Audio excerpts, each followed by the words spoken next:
دي وصفة النهاردة جميلة جدا جدا، وان شاء الله لما تعملوها هتعجبكم. حلو كده بارد كده، يرطب على قلبكم في الحر، وان شاء الله تعملوها ويعجبكم. وتابعوا الحلقة للاخر عشان فيها شوية ملاحظات كده، يعني تستفيدوا منها ان شاء الله. ده الرز اهو منقوع معايا في المية نص ساعة. بعد نص ساعة مني هشيل المية دي من عليه وارجع لكم. هنزل بقى بالرز بتاعي في قلب شفشق الخلاط اهو زي ما انتم شايفين.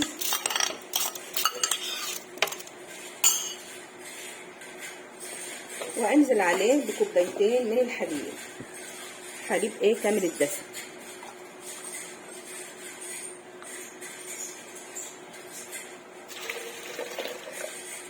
ادي واحده وادي الثانيه.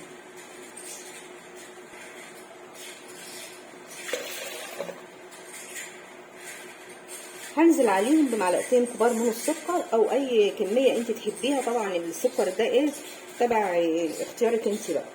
وهضرب بقى الخليط ده كله في الخلاط وارجع لكم. رجعت لكم اهو بعد ما خلطت الخليط في الخلاط اهو زي ما انتم شايفين الرز معايا عامل ازاي. يعني الرزايه مكسوره يعني تحس انها مكسوره نصين ثلاثه، يعني مش ناعم قوي كده زي البودره، لا. عشان انت بتاكلي الرز باللبن يبقى برضو يعني تحسي ان انت كده تحت بقك رز مش مهلبيه، واخده بالك.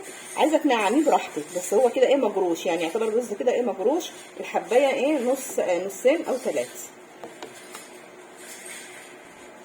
كده. هحط الاناء بتاعي على النار اهوت اللي انا هشتغل فيه، وانزل فيه بقى بالخليط اللي هو الرز على اللبن على السكر اللي انا ضربته في الخلاط مع بعض اهو.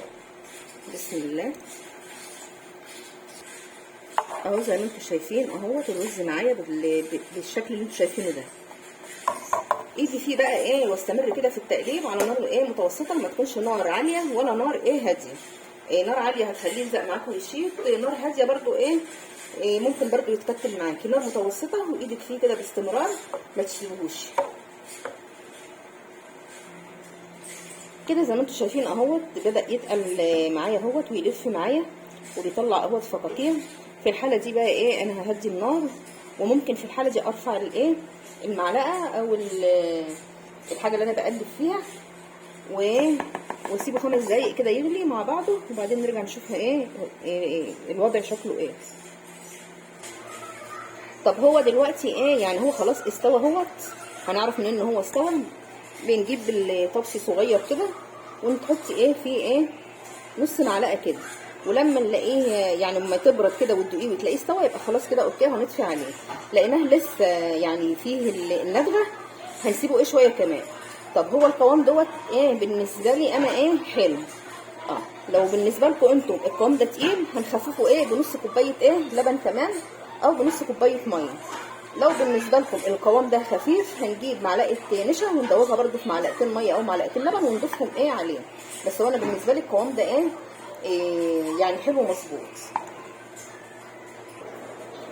خلاص هطفي. احط ربع معلقه بيكنج باودر، ما تكتريش عشان ما يديكيش مراره،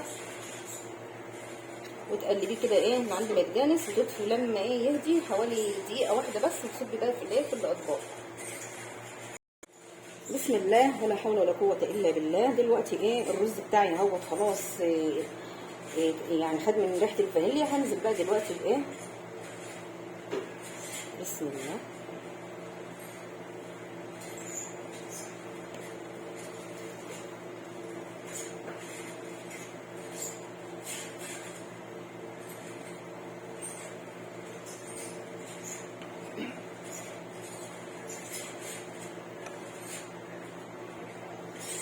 كده خلاص صبيت الطباسي معايا اهيت.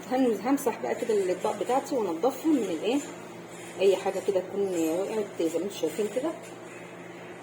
هحطهم في التلاجة لمده نص ساعه وارجع لكم نشوف هنعمل تاني مع بعض. يعني الفيديو لحد كده ما انتهاش لسه في بقى وكده. بعد ما الرز باللبن اهوت قاعد في التلاجة شويه واتماسك، هنزل بقى بالايس كريم بقى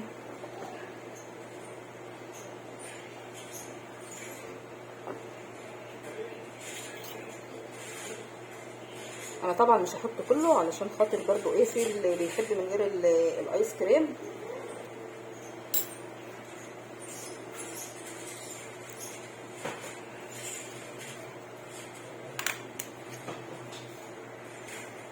ونحط لو احنا عندنا صوص شوكولاته، صوص كراميل، هنحط برضو ايه كده اهو.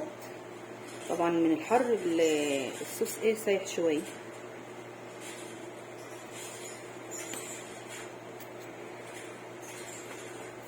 وكده منظر الطبق معانا، رز بلبن بالايس كريم بصوص الكراميل، حاجه كده ايه تحفه فعلا.